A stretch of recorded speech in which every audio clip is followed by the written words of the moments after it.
Provocação Histórica. Olá, olá, olê, olê, olê, olá. Está começando, vocês sabem, nosso grande público, mais um Provocação Histórica ao vivo nos canais do Instituto Conhecimento Liberta, em todas as plataformas pós-pandêmicas, virtuais, surreais, aqui no YouTube, também no Spotify, enfim, nos tocadores que vocês quiserem. O Provocação Histórica desde 2021, trazendo aqui grandes debates que interessam para a condição humana e para o pensamento histórico dessa condição humana tão trágica ou tantas vezes trágica no mundo.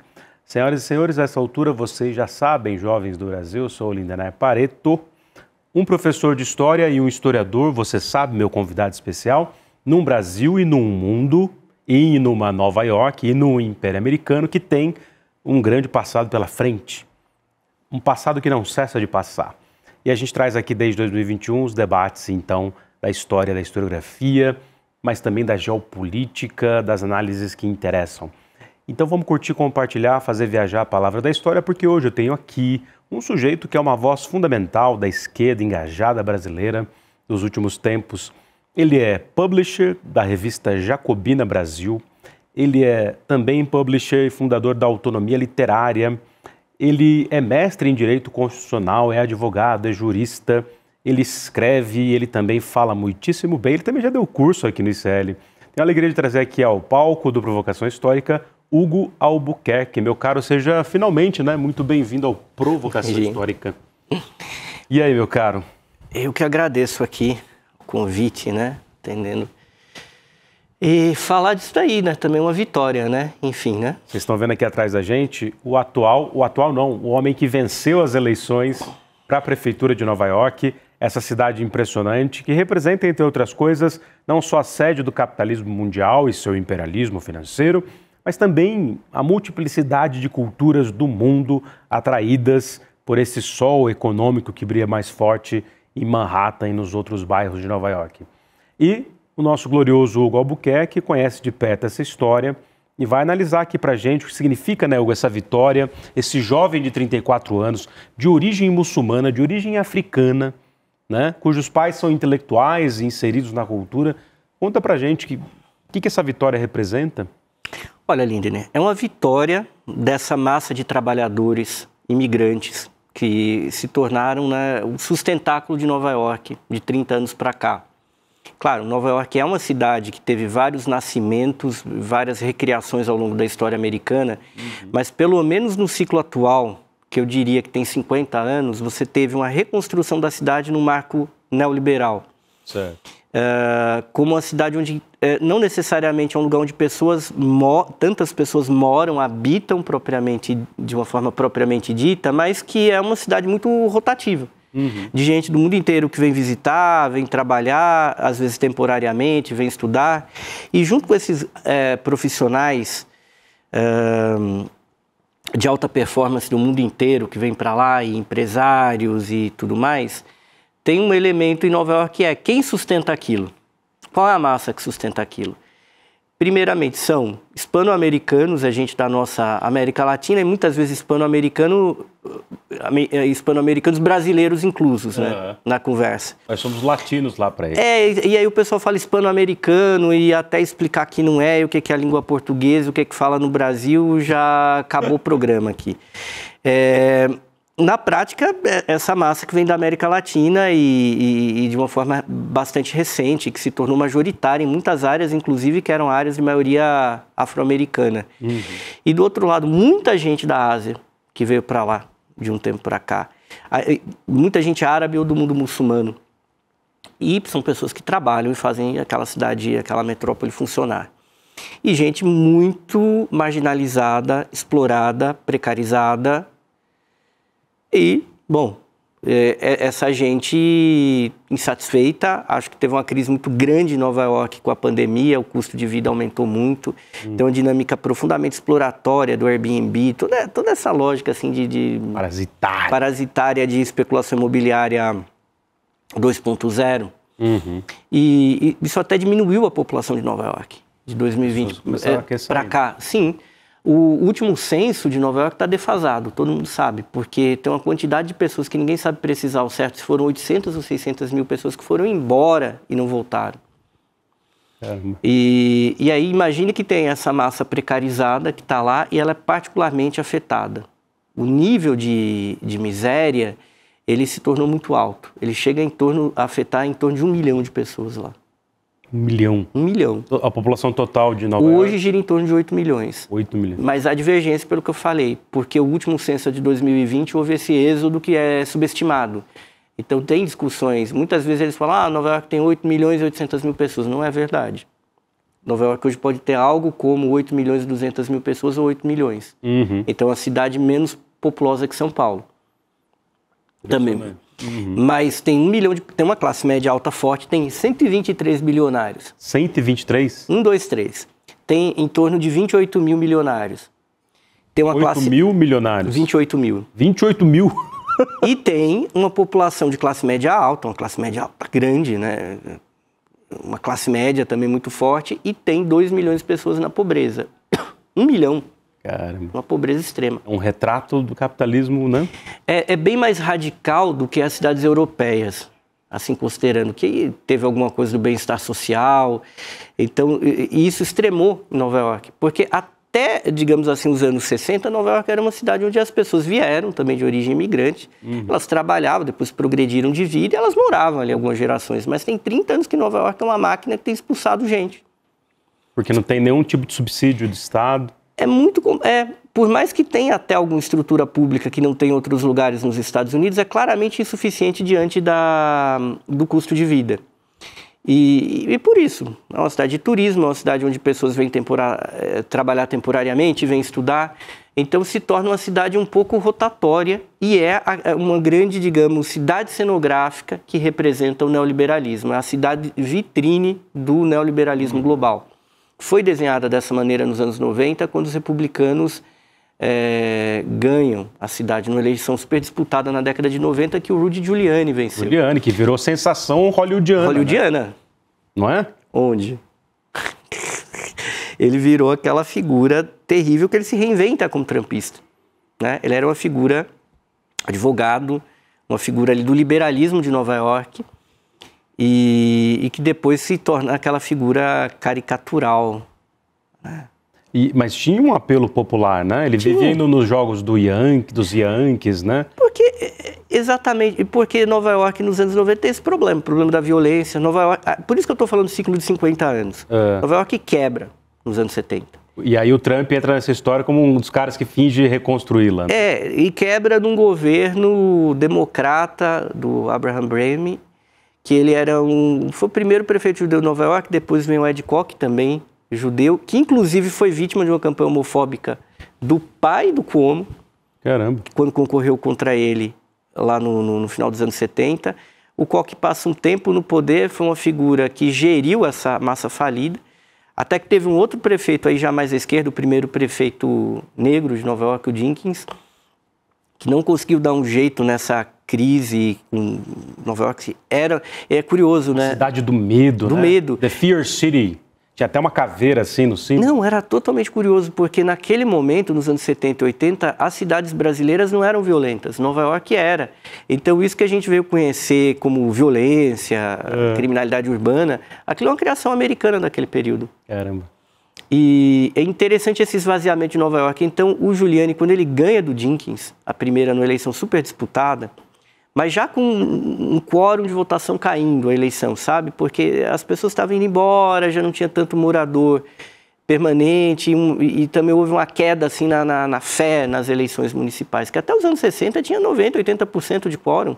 Isso vai caindo.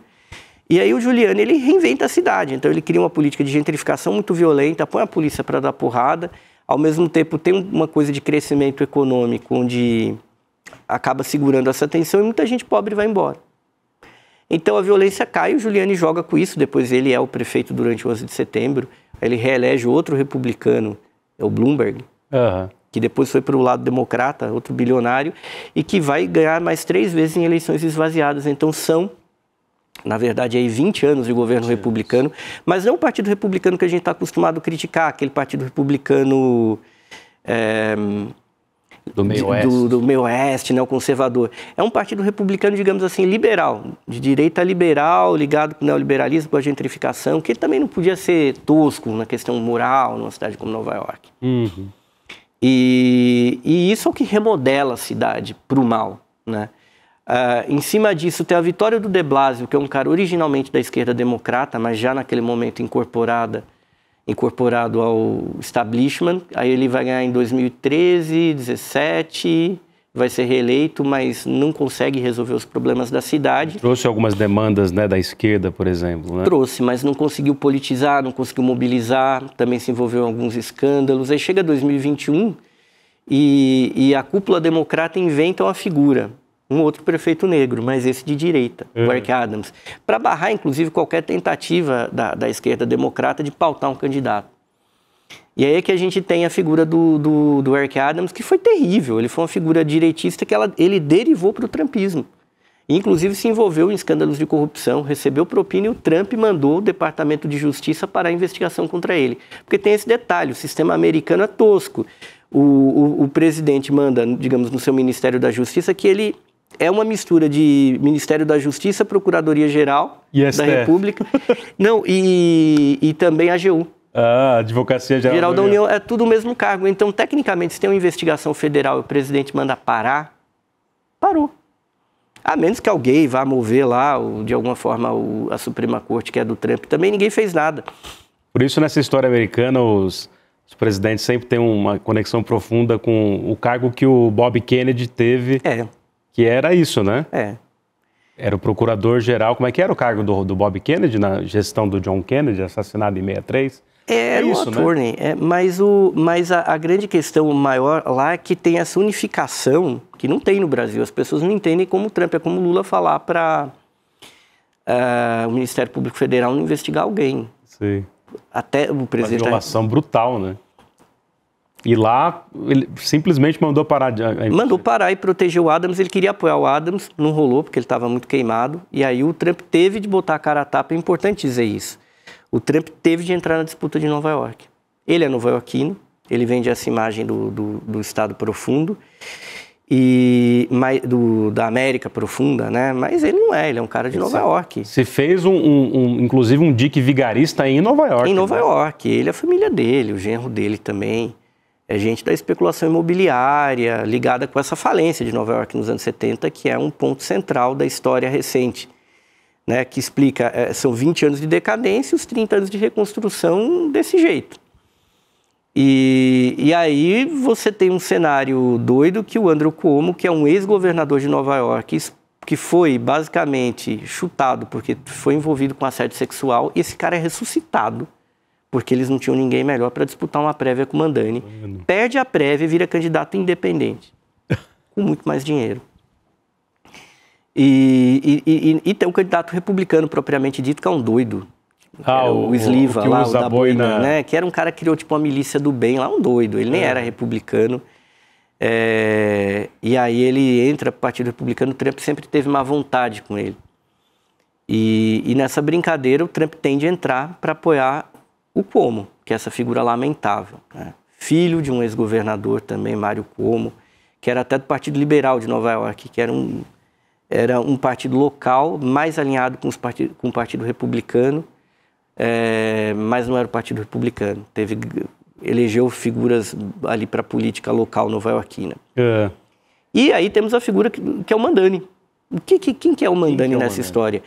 Ele é um cara, ele é filho de uma grande cineasta, Mira Nair, de um grande acadêmico, Mohamed Mandani. O cara nasceu em Uganda, na África, e o pessoal vai perguntar, pô, mas ele é indiano ou de Uganda? Tem que explicar a história. A família dele vem da Índia, o pai dele vem lá do Rajastão, salvo engano, que é o mesmo estado do Modi. A mãe é do Punjab, mas foi criada no leste. Ela foi antes para os Estados Unidos, foi casada, teve um primeiro casamento, pelo menos. E o pai foi para Uganda. Aí, por que Uganda? Porque Uganda foi colônia britânica em África. E quando teve a questão da independência indiana, teve todo lado bonito. Mas aí teve o problema dos muçulmanos na Índia, que foram perseguidos, né? E tantos muçulmanos autóctones na Índia. E aí essa gente tem que fugir para algum lugar. Ou foi para o Paquistão, e se não achou um lugar no Paquistão, foi para Uganda. Ou para a África do Sul, onde tem muitos indianos também. E o Mohamed Madani foi para lá, teve a oportunidade de estudar nos Estados Unidos com bolsa, participou do movimento de direitos civis, o pai do Madani, e volta para Uganda, luta contra a ditadura do Idi Amin Dada, né?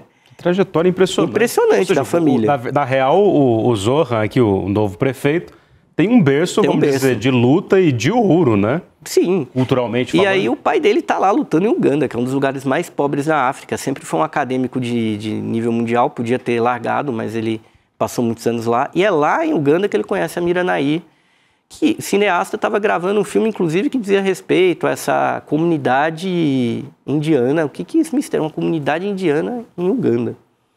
E por isso que ele nasce lá. E, então, a história é tricontinental, né? Que envolve maravilhosa a Índia, a África. E aí, depois, o Madani pai vai dar aula na África do Sul. Então, vai a família para a África do Sul inteira e depois vai para Nova York, enfim. O Madani não é uma pessoa que teve infância pobre. Né? Teve infância ali de classe média, média alta. Escolas, né? Porém, ele, pela realidade racial dele, por ele ser muçulmano, ele está conectado com o quê? Ele está conectado com a realidade de pessoas racializadas na cidade que não tem grana. Por isso que foi rapper até.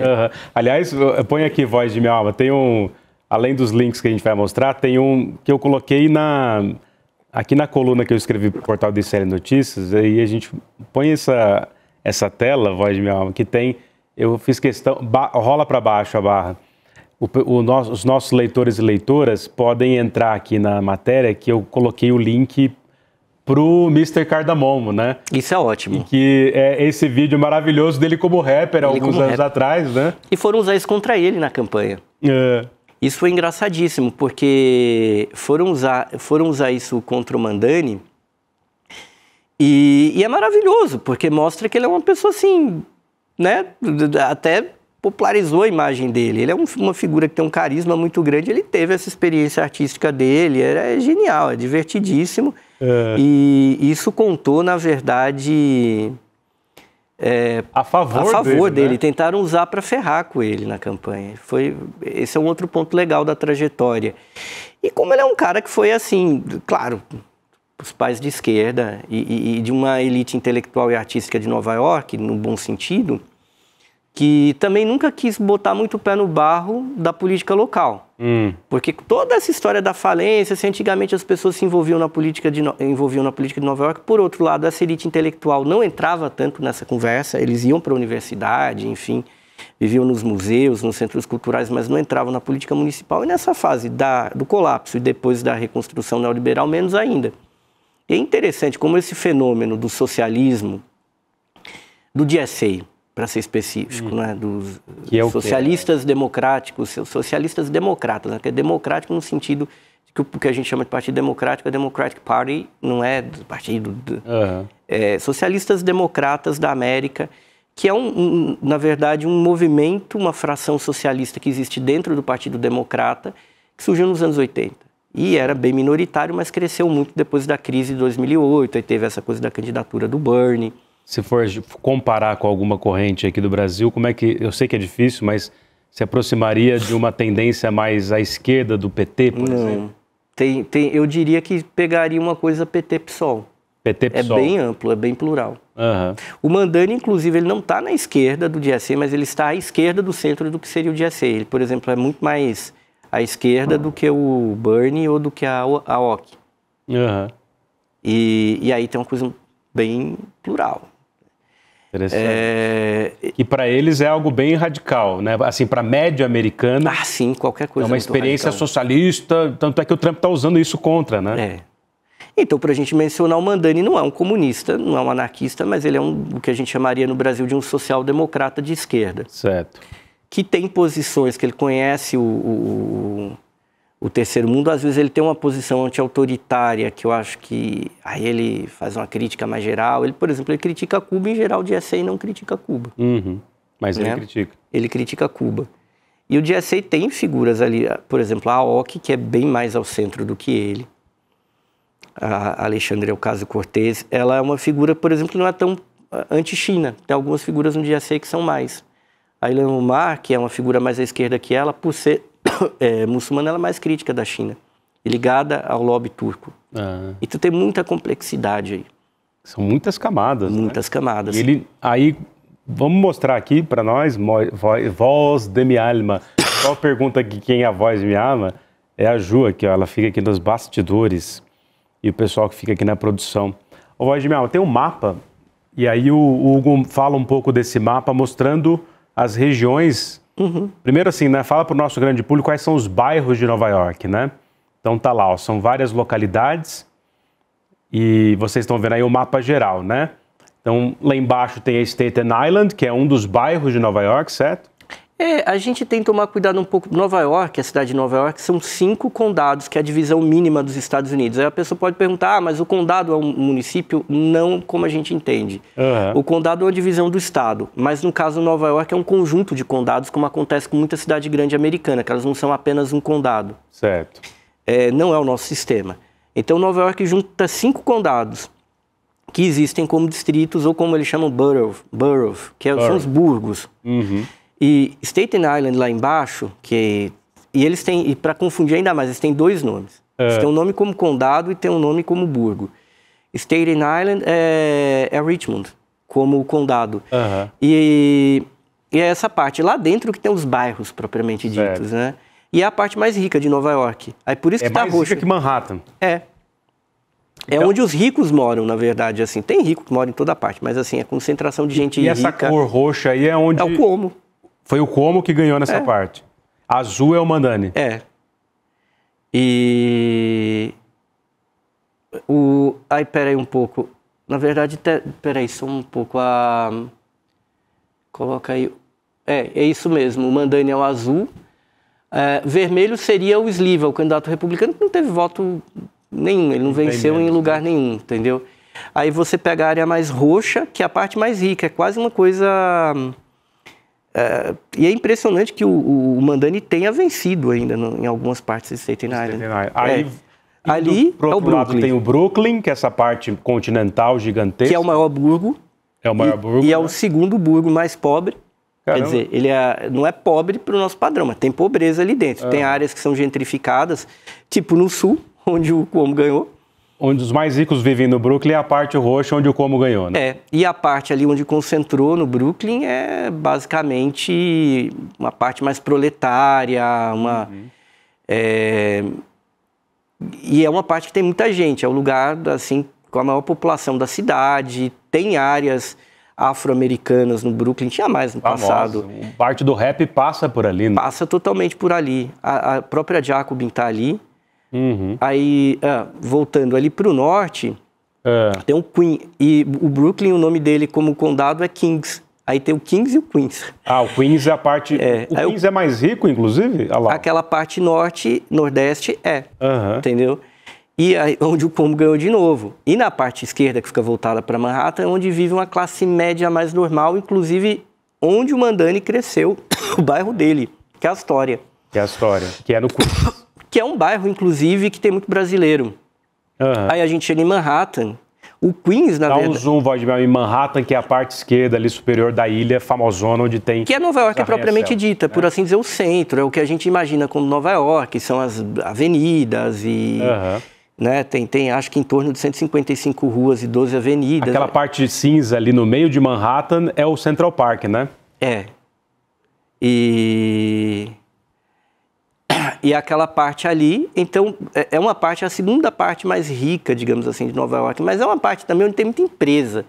Não necessariamente é onde as pessoas vivem. Por exemplo, tem muita gente que tem empresa ali, o Trump tem as coisas dele lá, mas na verdade... Avenida, né?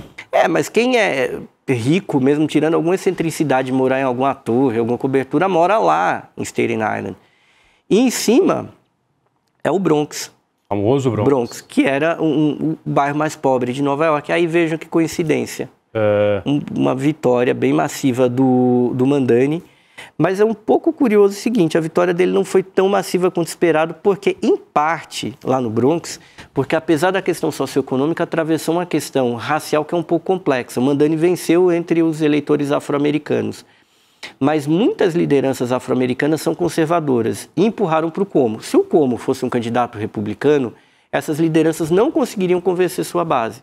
Mas como o Cuomo é bem ou mal do Partido Democrata, Existe um fenômeno muito complexo nos Estados Unidos que é o seguinte: como uma parte do eleitorado afro-americano é 90% eleitor do Partido Democrata, não rola votar no Partido Republicano, porque eu acho até que o Partido Republicano atual não quer voto de negros. Mas dentro disso existe um certo sequestro de pautas afro-americanas por lideranças religiosas muito conservadoras, que se unem com a direita do partido. Isso foi um pouco relativizado nessa corrida de Nova York, porque houve uma mudança, houve uma percepção negativa do Cuomo, até pelas pessoas com quem ele teve de se unir para concorrer contra o Mandani. Mas ainda assim teve um efeito ali, que não tornou a vitória do Mandani no Bronx tão arrasadora quanto poderia ser. Porque tem esse fenômeno de parte... Tem esse fenômeno que atravessa, porque a questão racial nos Estados Unidos ela é uma questão que ela está junto com de faixa de renda, mas há determinados elementos complexos que vão ali. E onde o Mandani foi muito bem, inclusive, são áreas hispano-americanas, que os latino-americanos eles começaram a ir bastante para o Bronx, e porque é um lugar mais pobre, é mais barato, e muita gente que trabalha em Manhattan ou no Queens vive ali. E também teve esse elemento. Agora, são elementos demográficos importantes da gente entender. Nova York é uma cidade que tem uma quantidade ali de brancos, de afro-americanos e de latino-americanos que é quase igual. Dentro desses brancos, muita gente que a gente lê como branco, até é lido de certa forma, mas alguns são judeus. Né? Muitos, né? Muitos. Nova York é uma cidade extremamente judaica, né? E também uma cidade extremamente muçulmana hoje em dia. Só que há um fenômeno que também se conecta à vitória do Mandani, que além de socialista, é um muçulmano xiita, laico, uma pessoa moderna, e também quebra os estereótipos do que é um muçulmano, mas Nova York tem se tornado extremamente muçulmana. Hoje tem algumas pesquisas que apontam que 1 em cada 5 muçulmanos dos Estados Unidos vivem em Nova York. Caramba. Então, vamos pensar isso depois do 11 de setembro, exato. Né? Tinham poucos muçulmanos na época do 11 de setembro e depois também tinham poucos. Você pegar 2010, 2014, não tinha uma população, acho que nem 5% de Nova York era muçulmana. Hoje em dia todo mundo está quebrando a cabeça para entender quantos tem exatamente. Mas aparentemente tem uma faixa muito grande ali. Tem pelo menos eu diria, algo em torno de 10% da população de Nova York é muçulmana hoje. Esse crescimento tem a ver com a guerra ao terror e a imigração que os próprios Estados Unidos geraram com as guerras contra o mundo árabe? Aí você imagina as tantas guerras, né? E destruição do Afeganistão, Iraque, norte da África, a gente pegar a Líbia. E a gente também pegar uma coisa que não houve ainda uma guerra, mas é uma política de cerco, de opressão ali contra o Paquistão, que é um país extremamente pobre. E muita migração paquistanesa para o mundo inteiro. Né? Então isso é uma realidade. Nova York hoje é uma cidade muito asiática, de origem asiática e muito muçulmana. Impressionante, né? Que história. E é rápido. Isso é foi um fenômeno muito rápido que aconteceu lá. E essa população muçulmana que consome muitas vezes culinária halal, né, que basicamente é a culinária que, dentre outras coisas, tem certos padrões de higiene ligados à religião islâmica e padrões de abate, né, do animal. E até o Mandani usou isso na campanha. Ele fez uma campanha de inflação desses alimentos? Ele falou halalflação. Halalflação. Pra... E aí depois, dê uma olhada, halalflação e também o Mr. Cardamomo, vocês vão ver o Mandani ainda na sua atuação cultural rapper. E aí, por ser uma pessoa que está relacionada a esse mundo, ele é indiano, mas tem origem indiana, mas nasceu na África, mas é muçulmano, ele acaba dialogando com muitos segmentos imigrantes. E também fala espanhol, até não fala espanhol tão fluentemente, fala bem quando fala, mas até fez peças de campanha falando espanhol. Figurar. Então, ele arrebentou a boca do balão nas mídias sociais, né? Quer dizer, isso não é só espontaneidade de um cara preparado, um cara jovem, mas também algo muito bem planejado. Não teve isso? A campanha nas redes foi crucial. Cara, mas eu acho que ele teve 2 privilégios aí próximos dele, que é a mãe dele, que é cineasta, e a companheira dele. E a companheira dele? Ela é uma modelo? Não, ela é de família síria e ela nasceu em Houston. Ela é americana de nascimento, mas a família vem da Síria e todo mundo sabe, a Síria já foi dominada por tantos e tantos impérios, até brincaram que ela é igual a imperatriz, a Teodora, lá do Império Bizantino. E não é impossível, porque provavelmente muita gente na Síria é descendente de gregos, né? Porque o Império Bizantino chegou a dominar ali, tantos povos passaram por ali. E ela é uma ilustradora muito capaz, então... Ela é ilustradora? É, ela designer. É artista, isso. Então, eles têm um... Isso eu acho interessante, né? Além dessa questão das redes, você escreveu sobre isso. Aliás, põe aqui, Voz de Mel na tela, o link da Jacobina Brasil, que é a revista Jacobin, representada aqui no Brasil pelos publishers da Autonomia Literária, que é aqui o Hugo Albuquerque, o Cauê Américo e também a Manu Belloni e toda a galera aí da Autonomia Literária. E eles representam no Brasil a Jacobina. Era Jacobin Brasil, mas aí vocês mudaram para a revista Jacobina, a portuguesa, a brasileirada. A brasileiramos. Né? E essa revista representa o grupo lá em Nova York que apoiou o Mandani, né? Que teve uma ligação orgânica, né? Basicamente assim, ele é parte disso, né? Mais do pessoal da Jacobin que está nesse campo de esquerda dos socialistas do Partido Democrata. Como eu falei, tem vários segmentos. E tem gente à esquerda deles também. É. E tem gente de esquerda nos Estados Unidos que está à esquerda e critica o DSA e é normal também. Eu até escrevi um artigo lá que foi uma vitória do socialismo. Vamos dimensionar as coisas. Mandani não é um comunista. Certo. O que isso significa? Ele não é um marxista revolucionário, ele não é isso. As pessoas no Brasil falam, mas então não é socialista. Não, o socialismo é uma coisa, o Marx já falava no manifesto, pegamos. Tem até gente de direita que se identifica com a ideia de socialismo e o Marx já criticava no manifesto, por isso que o Marx escolhe a palavra comunismo. O Marx e o Engels escolhem a palavra comunismo, não é à toa. Agora vamos pensar o socialismo de esquerda. Tem várias tradições aí. No começo todo mundo era socialista, mas o que a gente entende aí por revolucionário, que gerou experiência soviética, experiência chinesa hoje, cubana, norte-coreana, vietnamita, isso é o comunismo. Tem a tradição anarquista, que defendia a abolição imediata do Estado. Que é o socialismo libertário, né? E a diferença com os marxistas é que o Marx ele tem muita mudança e de vinda na carreira intelectual dele, mas tem um grande contínuo na obra do Marx, que ele defendia assim, a abolição do Estado, mas em um caráter processual. Ele usa esse termo. É um processo lá na Guerra Civil, na França. Certo. E ele está usando uma lógica parecida lá atrás nos manuscritos de Paris. Isso é o que a gente chama de marxismo, que depois teve o Lenin, teve a União Soviética e tudo mais. E a social-democracia, que seria a via reformista. Vamos ganhar a eleição, vamos dominar o Estado burguês, vamos transformar ele por dentro. Algumas tradições social-democratas até concebem uma eliminação do Estado, uma abolição do Estado no futuro, outras não. E teve gente como La Salle que, inclusive, nunca defendeu a abolição do Estado, coisa nenhuma. Né? Pensava no Estado dos trabalhadores, no Estado social.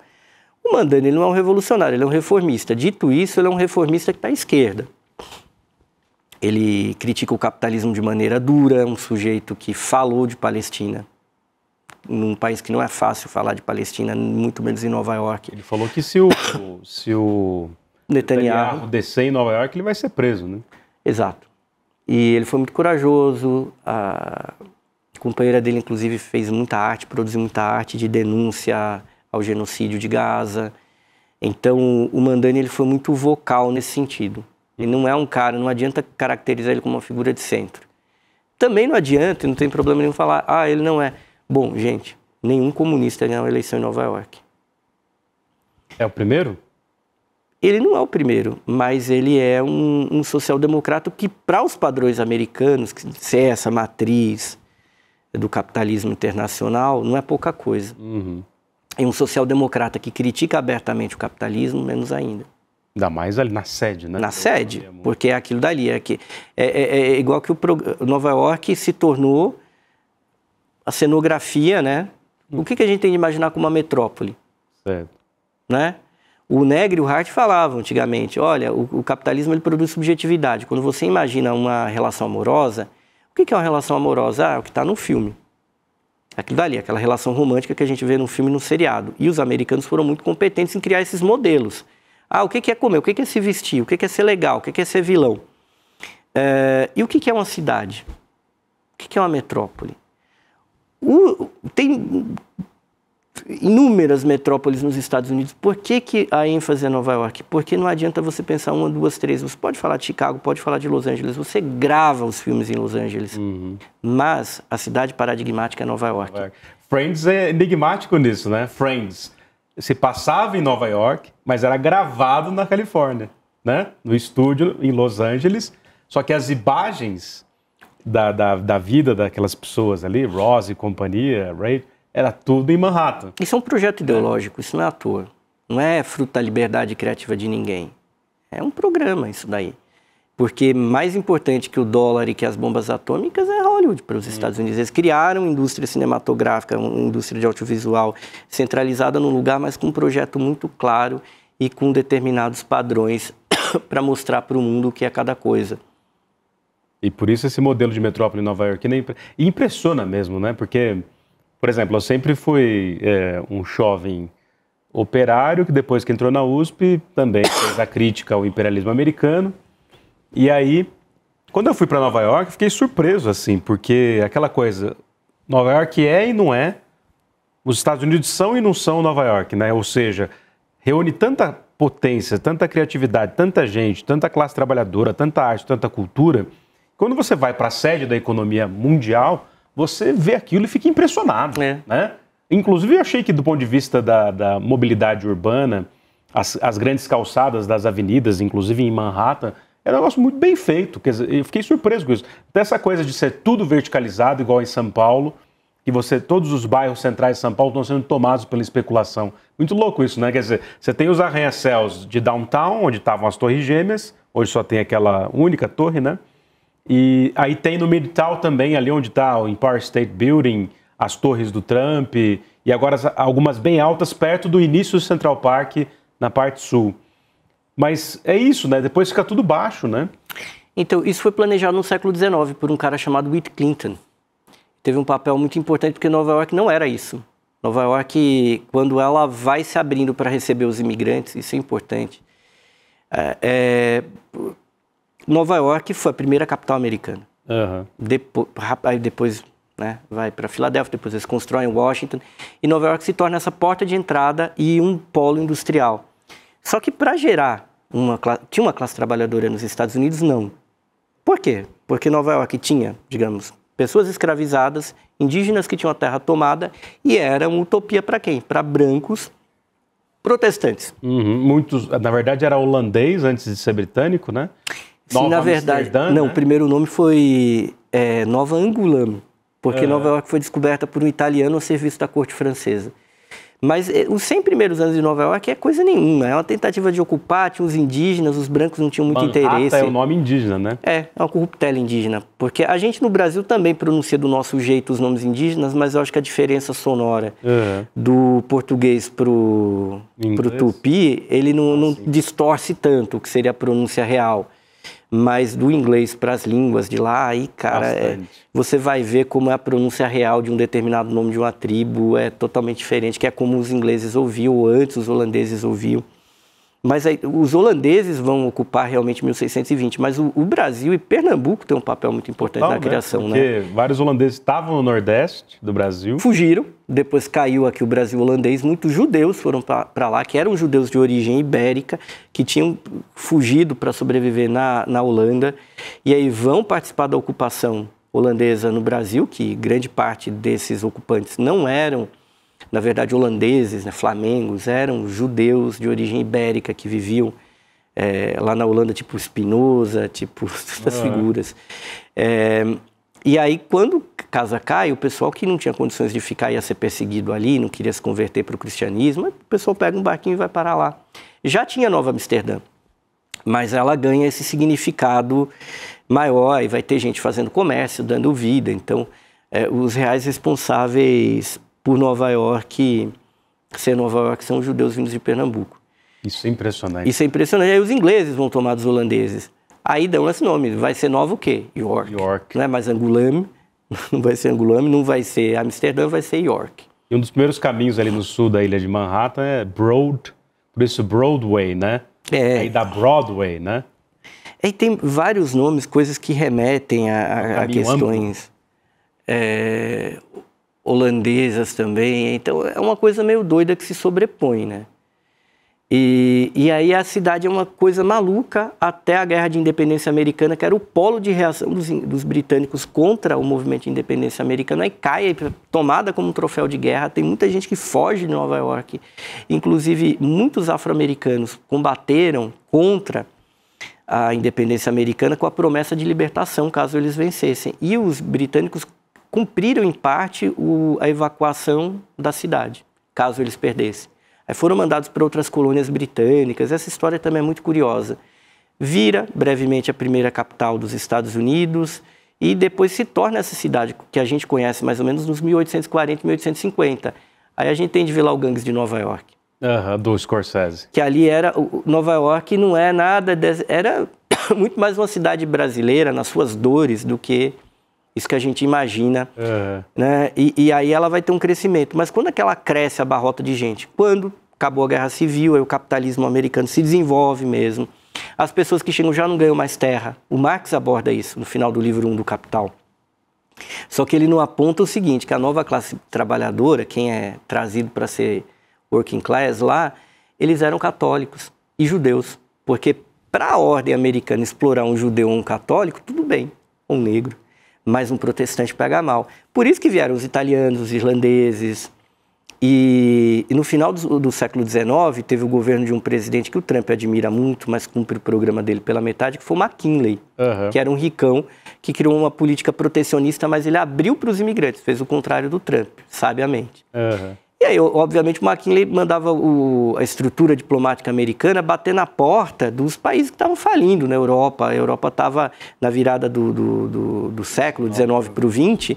A Europa já estava, todo mundo sabia que ia estourar uma guerra ali. Ninguém sabia o quão grande e duradouro ia ser, mas qualquer pessoa com o tico e o teco sabia que alguma coisa ia dar errado. O Império Russo estava em crise, o Império Austro-Húngaro em crise, a Itália se unificou, mas tinha pobreza pra caramba. E esse pessoal todo foi trazido para os Estados Unidos, em grande parte entrando por Nova York. Já aí com a Estátua da Liberdade, que é um presente francês pelo centenário da independência americana. É um presente francês, tanto quanto o Cristo Redentor, né? Exato. Os franceses lá que tinham orgulho... Porque sem os franceses, talvez a independência americana não teria acontecido. Depois eles se arrependeram um pouco. Porque logo os americanos voltaram a ser aliados dos britânicos e entraram no consórcio imperialista em 1870, deixaram de ser uma nação revolucionária e dentro desse consórcio imperialista até favoreceram mais a posição britânica do que a francesa ao longo do tempo. Mas aí tem aquela imagem que nem sempre teve em Nova York, é uma coisa que tem ali, aí não tem, acho que 150 anos, acho que pode ser que a Estátua da Liberdade tenha em torno de 150 anos, que ela foi montada, né, que ela veio desmontada, né. E aí os imigrantes entram, então tem aquela imagem do imigrante olhando. Inicialmente não tinha aquilo, então eles não tinham nem esse direito, eles entravam, não tinha Estátua da Liberdade, depois eles tinham a figura ali. Fazer a América, né? E aquela coisa. E muitos italianos que foram para Nova York não ficaram, muitos ficaram, mas teve gente que bateu e fugiu, falou, o que é isso aqui? Essa condição. E era uma cidade que crescia incessantemente, aí vira a metrópole que a gente entende por ela. Aí tem a Primeira Guerra Mundial, os Estados Unidos ganham, aí aquilo tem gente super explorado, nomeadamente os negros, os irlandeses, os italianos e os judeus, mas que vão progredindo de vida geração a geração, né? E aí começam a se tornar parte ali da paisagem. Tanto é verdade que essa imigração irlandesa e italiana deixou raízes profundas lá, que é uma cidade muito católica.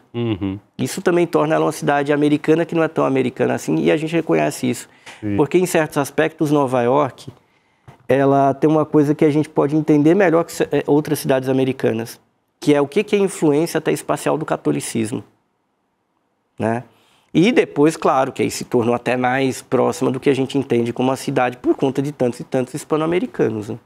Mas nesse momento ainda não tinha gente da América Latina, mas é uma cidade que vai ter essa figura do policial irlandês. Quando a gente já cansa de ver nos filmes, por que quando o policial morre tem aquela coisa com gaita de fole? Aquilo é uma cerimônia, aí o pessoal pensa escocesa. Não, é uma cerimônia irlandesa, porque os irlandeses, quando eles foram... St. Patrick's Day. O São Patrício, que é padroeiro da Irlanda, é padroeiro de Nova York. E eu acho que o maior templo religioso de Nova York é a Catedral de São Patrício. É linda, né? Fica ali numa das grandes... A Park Avenue, se eu não estou... Não, perto da Park Avenue, não é isso? E o pessoal fica assim, mas por quê? Por conta dos irlandeses, que era a classe trabalhadora. Claro que com o tempo... Aí esses católicos originais eles vão mudando de lá. E muitos afro-americanos que estavam há muito tempo também vão embora. Tem um fenômeno nesses 30 anos da reconstrução, que a gente falou inicialmente, de muita gente indo embora.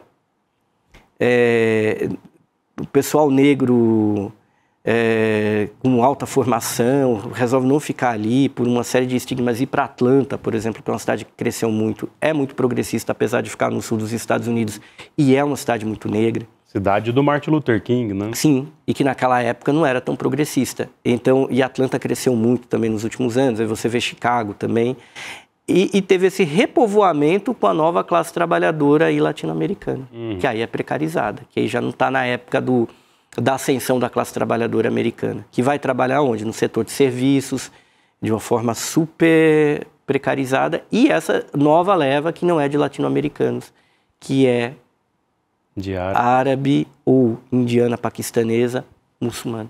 Impressionante. Ó, o laço aqui com o Hugo Albuquerque, que é advogado, mestre em Direito pela PUC São Paulo, publisher da Autonomia Literária e também da Jacobin Brasil. Hugo, antes da nossa reta final aqui, quero lembrar o nosso grande público, Voz de Minha Alma, põe aqui os links no chat, põe na tela aqui o ICL/Lindené. O Hugo Albuquerque tem um curso aqui sobre China, lembra disso? Sim. Então acessem aqui, venham fazer parte do Instituto Conhecimento Liberta. Vocês estão vendo na tela aí, é minha coluna semanal no portal do ICL. Aliás, Hugo, ô Ju, Voz de Minha Alma, põe a foto, volta lá na coluna, põe aquela foto dos operários ali. O Hugo, como a gente bem, vocês viram aqui, ele sabe tudo. Ô, Hugo, essa foto aí, ó, pode deixar ela maior, Voz de Minha Alma. Só clicar aí na matéria ou na coluna que você vai ampliar a foto. Aí, ó. Essa foto foi encenada, né? Ali está o Central Park, né? São operários construindo ali o Rockefeller Center. Aí o pessoal achou que foi espontâneo, mas eles estavam posando, né? É que é uma coisa insólita, né, eles estarem ali, mas também tinha uma coisa meio maluca dessa construção de arranha-céus, né? Muito louco. Então, também isso é importante. Nova York inventa isso que a gente entende por cidade. Eu sempre digo, os chineses criaram o que a gente entende por protesto político atualmente. Certo. Até falei disso no meu curso aqui. E Nova York, os americanos em Nova York queriam o que a gente entende por metrópole. Até porque é muito curioso, quando vão construir os primeiros arranha-céus aqui em São Paulo, o pessoal fala, mas isso não vai cair. Martinelli, né? O Martinelli. 1929. E da onde que ele tira essa ideia? Que era a disputa que tinha em São Paulo naquela época, São Paulo muito próspera, também crescendo muito, se o modelo de São Paulo ia ser Paris ou Nova York. Ou Chicago também falava. Tinha um pouco menos, mas ali aquele centro era a briga do Partido de Nova York contra o Partido de Paris. Aí ficou meio que uma mistura, né? Teatro Municipal, uma coisa, aí você olha para o lado, aí tem uns prédios ali do lado do Vale do Engabaú. É Paris e Nova York ao mesmo tempo, só que numa versão Herbert Richards, São Paulo S.A. E com a polêmica, quando vão construir o Martinelli, o pessoal fala, não, mas isso aqui vai cair, não é possível um prédio ficar. Mas é que eles ficar de pé, um prédio dessa altura, mas eles foram buscar o quê? Tanto a técnica arquitetônica quanto o modelo em Nova York, porque uma parte da elite de São Paulo tinha essa relação, primeiro com os ingleses, depois com os americanos, de exportação de café. Um intercâmbio muito intenso, né, das elites paulistas e paulistanas, até as mais tradicionais, com o mundo anglo-americano. Os caras viram e falam, não, a gente tem que fazer isso aqui. E é Nova York inventando isso daí. Aí São Paulo vai construir um monte de arranha-céus que não tem nada a ver com a realidade de São Paulo, porque São Paulo, a área seca nossa aqui é o dobro da área de Nova York. A área seca de Nova York é metade da nossa. Então é verticalizado, tem 8 milhões de habitantes, aqui em São Paulo a gente tem 12, mas a área de São Paulo é muito maior. Para pensar, São Paulo não tinha por que ter arranha-céu, por uma necessidade. Nova York tinha uma necessidade geográfica que explicou a construção daquilo. Ninguém queria sair ali do centro. Qual era a solução? Verticalizar, criar uma coisa, porque ninguém quer ir para Jersey, quer ir para o interior, ninguém quer ficar longe. Eles queriam estar naquele centro do poder econômico e político. E já São Paulo não, é uma cópia, é esse modelo, os americanos sempre muito hábeis de criar esse modelo. Como é que você imagina uma cidade? Aí você reproduz Nova York numa cidade com uma geografia completamente diferente. Aliás, pegando, inclusive, aterrando os charcos, né? Que é o Parque Dom Pedro ali. Esse núcleo de São Paulo colonial, onde hoje tem aqueles prédios arranha-céus, né? Que está ali 15 de novembro, perto do Largo de São Bento. Ali onde está o Banespão antigo, né? Que hoje é o Farol Santander, agradece a sua visita e te explora. Mas ali o edifício Altino Arantes, que é esse nosso famosão, que parece que o King Kong vai aparecer ali em qualquer momento. Parece uma espécie de mistura de Empire State Building com outras referências que pegaram das cidades norte-americanas. Mas, Hugo, queria te agradecer aqui por ter vindo dar essa aulaça pra gente. Antes da gente mostrar essa imagem que a Voz de Minha Alma separou pra gente, de novo aqui, ó, venham para o Instituto Conhecimento Liberta. Tem um curso do Hugo falando sobre a China. Ele vai voltar, não vai demorar muito, ele vai ver. Quem aqui já é da casa, né? Tem parcerias aqui com o ICL, para falar só sobre a China e do curso que ele deu aqui. Então venham para o Instituto Conhecimento Liberta, até porque debater aqui 1 hora de história das cidades, história do socialismo, do comunismo, é só porque vocês bancam o nosso projeto aqui no Instituto Conhecimento Liberta. Voz de Minha Alma, tô enchendo a sua paciência hoje. Põe a foto lá do nosso rapper, Cardamomo. Olha lá ele. É real. Né? Tem os vídeos também, depois a gente tem no próprio link da matéria, depois o pessoal acessa. E é um barato, eu assisti o vídeo dele. Não, isso mostra que o Cuomo não entendeu nada da campanha. Entendeu? Coisíssima nenhuma. Nenhuma, que ele colocou isso para dizer assim, vou mostrar, desacreditar ele. Ajudou ele. Os caras vibraram com ele, né? Mas é isso. Põe aqui também o site da Autonomia Literária, porque o Hugo vai anunciar aqui um livro que está na gráfica ainda, né? Sobre capitalismo e... Qual que é a... Uma história de horror. Uma história de horror. É uma... se colocar na home ali, aparece. Tem esse do Fanon, que é um ressentimento, um lançamento. Tá em oferta aí, né? E esse aqui do John Greenaway, que é muito legal, que a gente lançou em pleno Halloween. Debate marxismo gótico. O Greenaway, ele é um autor britânico jovem. Tem um podcast de horror muito legal também, o Horror Vanguard. E um cara muito legal, deu entrevista pra gente, e ele faz uma pesquisa muito detida. Ele é fã do Michel Louis, que eu falei, não, Michel, né? Grande Michel Louis. E que é conselheiro nosso na editora, e ele ficou feliz, ele acaba debatendo alguns temas do Mark Fisher, debate o Mark Bloch, e ele faz esse apanhado de passar por clássicos e obras recentes de horror, para falar o que tem de possibilidade revolucionária nisso daí. Isso que é bastante legal. Aí aborda o papel da bruxa, do Drácula, do Frankenstein, passa por seriados recentes, passa por tipo franquias, tipo jogos mortais. Ele vai fazendo um périplo aí. Tem uma coisa Stranger Things também, né, no fim das contas. E aí ele é um cara que pega um pouco a tradição do Frederick Jameson, que muita gente criticou lá atrás, quando ele escreveu a famosa crítica do Tubarão.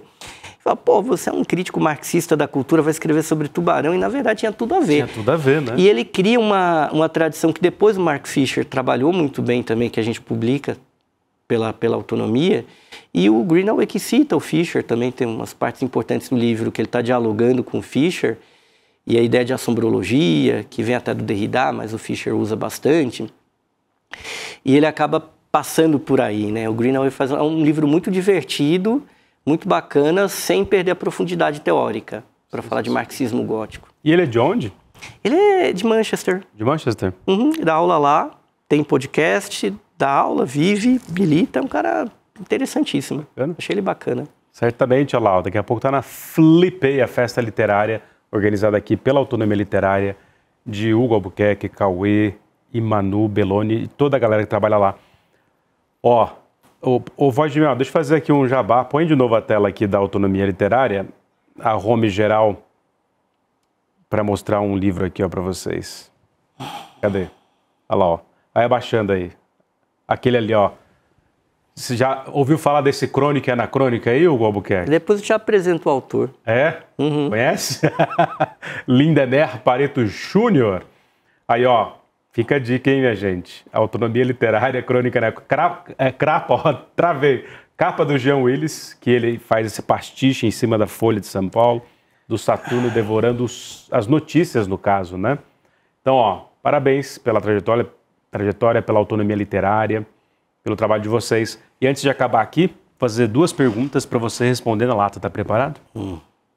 Tem de estar, né? Olhando aqui para as lentes da verdade. Hugo Albuquerque, você acha que o capitalismo vai ser superado? Vai. Por algo melhor ou por algo pior? Como assim? Por algo pior. Pode ser por algo pior.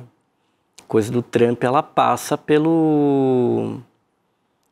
uma volta ao mercantilismo, não é? Uma volta tecnológica. Acho que o Varoufakis fala de tecnofeudalismo, não concordo. Agora, acho uma furada. Tecnomercantilismo é o que eles estão pensando. Aquilo não acabou com o capitalismo ainda, mas aquilo mostra que o capitalismo, nessa era algorítmica, com inteligência artificial, big techs, pode ser esperado por algo pior ou por algo diferente.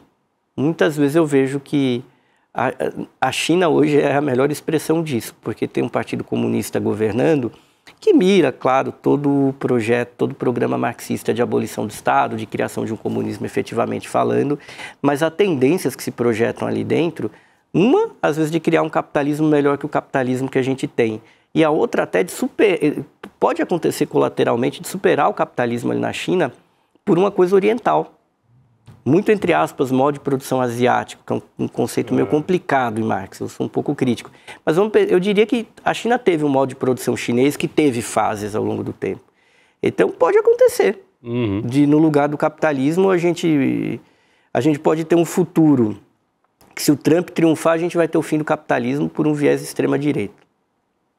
Se o Partido Comunista da China triunfar, a gente vai ter o comunismo. Se ele perder o controle do processo, a gente vai ter alguma forma de capitalismo na China, diferente do capitalismo que a gente tem, que não é o que está acontecendo agora. Lá eles estão numa espécie de transição do ponto de vista deles. E uma outra possibilidade de fracasso do Partido Comunista Chinês seria surgir um modo de produção chinês. Por isso que tem muita gente que não entende bem o que está se passando na China, porque ignora uma coisa que o pessoal no iluminismo sabia muito bem, e Weber tem um livro muito bom, Max Weber tem um livro muito bom sobre isso, que é A Religião da China, que ele identifica o porquê que o capitalismo não se desenvolveu lá. Ele tem razão. Impressionante. E para acabar, meu glorioso Hugo Albuquerque, nosso publisher aqui vermelho, junto com Cauê e Manu, o que é o Brasil? O Brasil é um enigma. Ó. Até tossi, né? A idade aqui. Não, o Brasil, o Brasil existir é um milagre, e o Brasil existir enquanto tal, o Brasil, ele é fruto de uma luta de independência, porque esta terra aqui, claro, tinha uns indígenas vivendo, habitando aqui, até de uma forma mais interessante, vieram os europeus, mas isso não foi construído para ser um país, era para ser um lugar de exploração. Quando isso se torna um país, mesmo com todos os seus problemas, o simples fato do Brasil ser o Brasil é um signo de libertação. Que essas velhas elites coloniais se mantêm, se reinventam a todo tempo, são bem hábeis nisso daí, hábeis como nenhuma elite do mundo, mas elas até roubam a bandeira, o nome do Brasil, tudo que significa o Brasil, mas o Brasil é a libertação. O Brasil é um processo de libertação em si. Então eu gosto da ideia do Brasil e da brasilidade. Eu acho que é equivocada a ideia de uma esquerda que nega o Brasil ou entrega o que é o Brasil, porque o Brasil somos nós, né? Esse Brasil aí com Z, esse Brasil sequestrado, é o Brasil das elites, que não é o Brasil, né? É um uso falso da bandeira brasileira. Que depois eles vão lá e colocam num sincericídio a bandeira americana na manifestação. Como colocariam uma bandeira britânica, e são capazes no futuro de colocar uma bandeira chinesa pelos motivos errados. Muito bom. Mas eu acho que o Brasil, sim, eu acho que a gente tem que defender. Eu não sou nacionalista, não gosto da ideia de nacionalismo, gosto da ideia de patriotismo, mas eu acho que a gente tem que defender o Brasil e a brasilidade. Tudo bem. Hugo Albuquerque, muito obrigado por ter vindo ao Provocação Histórica. Volte sempre, você sabe, a casa é sua. Voz de minha alma, grande público, produção, muito obrigado por acompanharem aqui essa prosa maravilhosa de história aqui no Provocação Histórica com Hugo Albuquerque. Um beijo no coração e até semana que vem. Tchau. Atenção, o ICL está reunindo uma verdadeira seleção de professores para sua nova pós-graduação, que se chama Teoria Crítica da Sociedade. Nancy Fraser, a maior neomarxista do mundo, Gessé Souza, um dos maiores sociólogos brasileiros deste século, intelectuais como Elias Jabbour, Márcia Tiburi, Vladimir Safatli e muitos outros, todos juntos para ensinar na pós mais revolucionária feita no Brasil. Dia 27 de novembro, uma quinta-feira, às 8 da noite, faremos o lançamento dessa nova pós ao vivo no YouTube. Vamos revelar todos os detalhes sobre o curso e as condições especiais para quem quiser se inscrever. Essa é uma pós a mais, criada não apenas para quem quer pensar, mas para quem quer agir e lutar por um mundo mais justo, mais igualitário, mais democrático.